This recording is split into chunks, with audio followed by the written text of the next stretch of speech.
Right, coming back to quite a serious note, because what people won't be aware of, while we were over there, we were working very closely with the American agencies over there, unbeknown to the British side of things.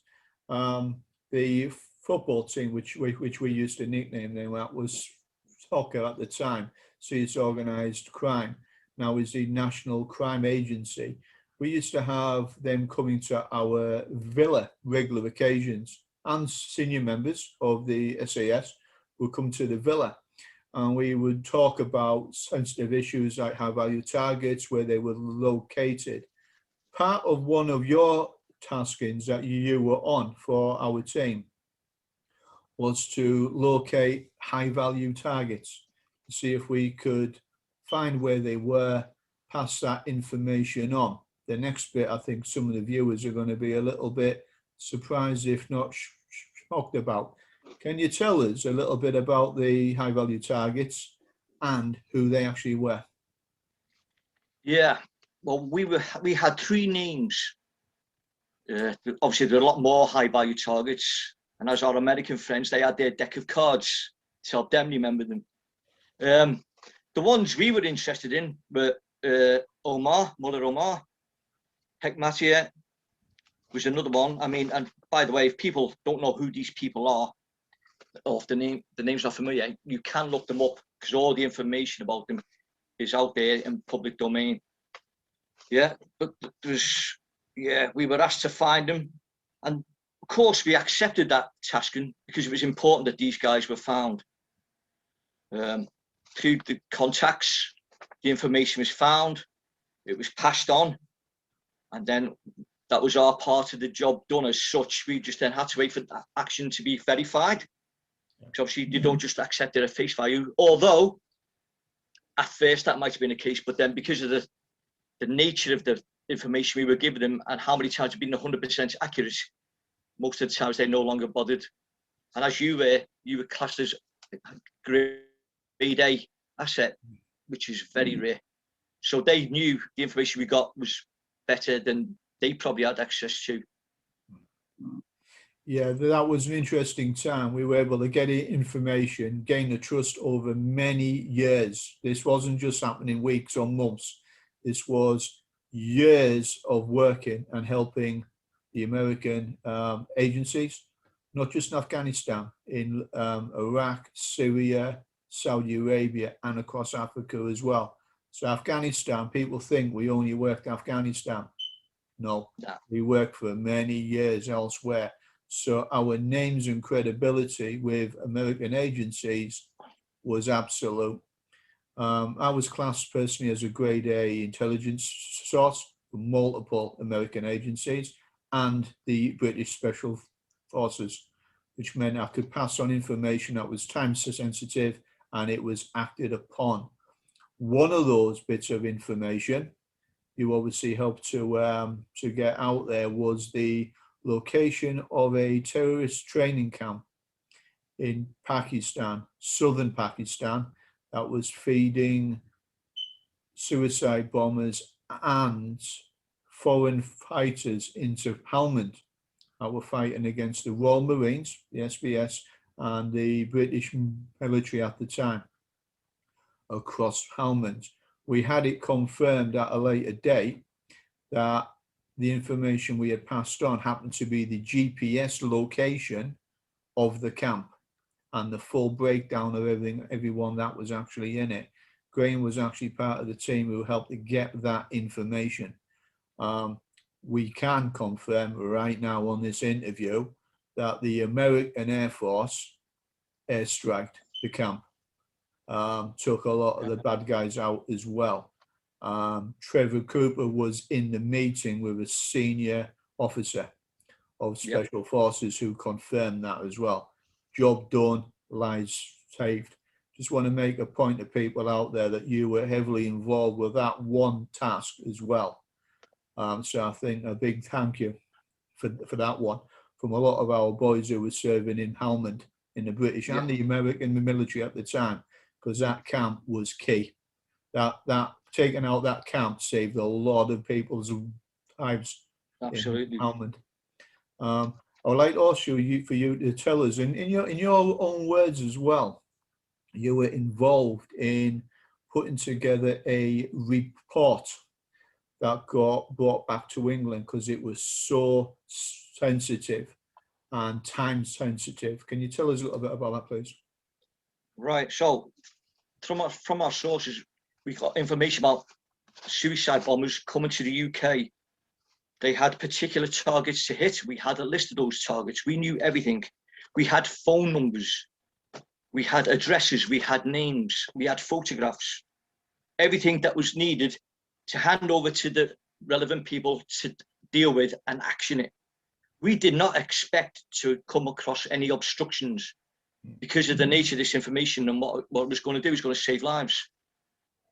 Well, that didn't quite happen. Trevor Cooper and myself, we were trying to get this information handed into the police. Trev actually got turned away from one police station when he tried to hand it in. And we were just hitting brick walls, and we couldn't understand why no one would take this information and act on it. At the end of the day, the person who came in and stepped up to the mark was a Colonel Bob Stewart. Yeah. I'm sure people know who he is. He's an MP now. He was a very, very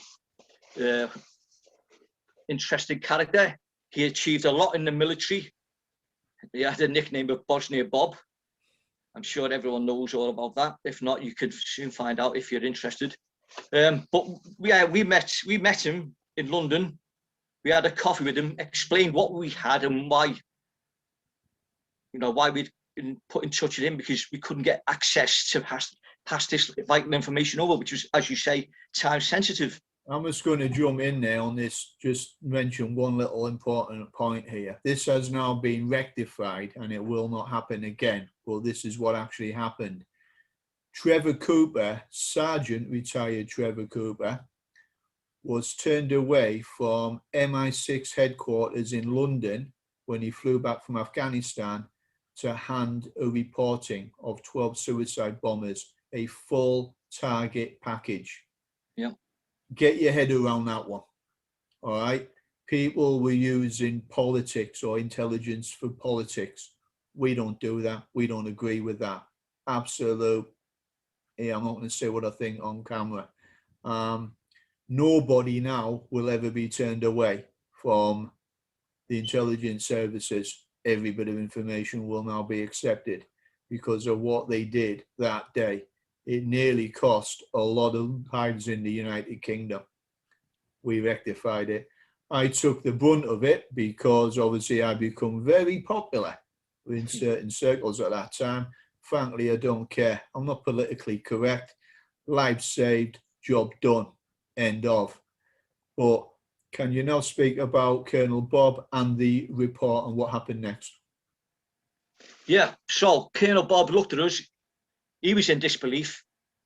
He said, right, you two, come with me. He actually marches round, banged on the door. The security guard come. He said, can I help you, sir? He recognised Colonel Bob. He said, I'm coming in and these two are coming with me. He said, no, sir. He said, yes. Colonel Bob said, oh, yes, sir. And he just marches straight through. He made a phone call on his mobile. I'm sure within 3 minutes, if that, a lot of people suddenly wanted to know who we were and what we had. He opened an awful lot of doors for us that day. And he, again, through that, was part of saving an awful lot of lives, which people probably don't know about. We went up to the room, myself, Trevor, Colonel Bob. He introduced us to a lot of very high-ranking people. We gave them the information. They looked at it, left us in the office, came back and said, thank you very much. They went away. Obviously, they'd checked it out. And we were debriefed for quite a long time. And then me and Trev took our leave and we left with Colonel Bob. Yeah, the information was acted upon, and I've already spoken to and I've interviewed one of the police officers, senior counter-terrorism officers at that time, and he's confirmed the information was acted upon and arrests were made at multiple locations across the United Kingdom. So again, job done, lives saved. Intelligence should never be used as a political tool, ever. Right? It's information that is gained from people risking their lives, should be acted upon. End of. That's me saying that. That's my personal opinion. Thank you as well, Graham, because at the time I was tied up in Afghanistan.